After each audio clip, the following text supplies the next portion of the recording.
നമ്മൾ സെറ്റിൽ ചെല്ലുന്ന സമയത്ത് എന്ത് കൈ കണ്ടാലും അത് ഇവന് വേണം. എന്ത് സാധനം എന്താളിയാ അതെന്താളിയാ എന്ന് വെച്ചിട്ട് ഇങ്ങനെ വരും. അപ്പോൾ ഞാൻ പറയാം ഇത് ഇളനീർ കുഴമ്പാണ്. അപ്പോൾ അതിങ്ങനെ കണ്ണിൽ ഒഴിച്ച് കഴിഞ്ഞാൽ നമുക്ക് കണ്ണ് നല്ല ഫ്രഷ് ആയിട്ടിരിക്കും, കണ്ണ് ക്ലീൻ ആവുകയും ചെയ്യും.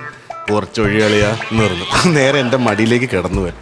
അപ്പോൾ ഞാൻ പറയാം ഇതിങ്ങനെ കിടക്കേണ്ട കാര്യമൊന്നുമില്ല, ഇതിന് കസേര ഇരുന്നാൽ മതി, ഞാൻ ഡ്രോപ്പ് ചെയ്യാന്ന് പറഞ്ഞു. വേണ്ട ഇതിങ്ങനെ കിടക്കണം, എന്നിട്ട് വേണം ഇവൻ എന്നെ താങ്ങി ഇരുത്തിയിട്ട് ഇവൻ എൻ്റെ കയ്യിൽ ഇങ്ങനെ കിടന്നിട്ട് ഞാൻ ഒറ്റ കൈ കൊണ്ട് ഇങ്ങനെ ഞെക്കി പോകും. ഇതിൻ്റെ അടപ്പുണ്ടല്ലോ, ആ അടപ്പിൻ്റെ അടിവശമില്ല, അതങ്ങ് തള്ളിപ്പോയിട്ട് ഇവൻ്റെ കണ്ണിലേക്ക് ആ ഫുൾ സാധനം അതിൻ്റെ അകത്തേക്ക് ഒഴിച്ചു. പിന്നെ അവിടെ നടന്ന എന്താന്നുള്ളത് കണ്ണ് ടാറിട്ടാണ് ഇതിപ്പോ ഇളനീർ കുഴമ്പല്ലേ ചോദിച്ചത്. ഞങ്ങൾ സ്കിറ്റ് ഡബ് ചെയ്യുമ്പോഴത്തേക്ക് സരോഷ് എന്ന് പറഞ്ഞ ഞങ്ങളുടെ എഡിറ്റർ ഉണ്ട്, പുള്ളി ഹോമിയോ മരുന്ന് കഴിക്കുക. അപ്പൊ കുറക്കെ വീഴപ്പ എന്നാ 2 തന്നെ. അല്ല, എൻ്റെ ഒരു ഫ്രണ്ട് ഉണ്ട് സാജൻ ചേട്ടൻ, ദുബായിലുള്ള. ഞാൻ പ്രഷറിന്റെ ഗുളിക കഴിക്കുന്നതാണ്. പുള്ളി ഈ ഗുളിയൊന്നും കഴിക്കില്ല, പുള്ളി എവിടെ ഇരിക്കും. അപ്പൊ ഞാൻ രാവിലെ എണീറ്റ് ഗുളിക എന്താടാ അത് പ്രഷറിന്റെ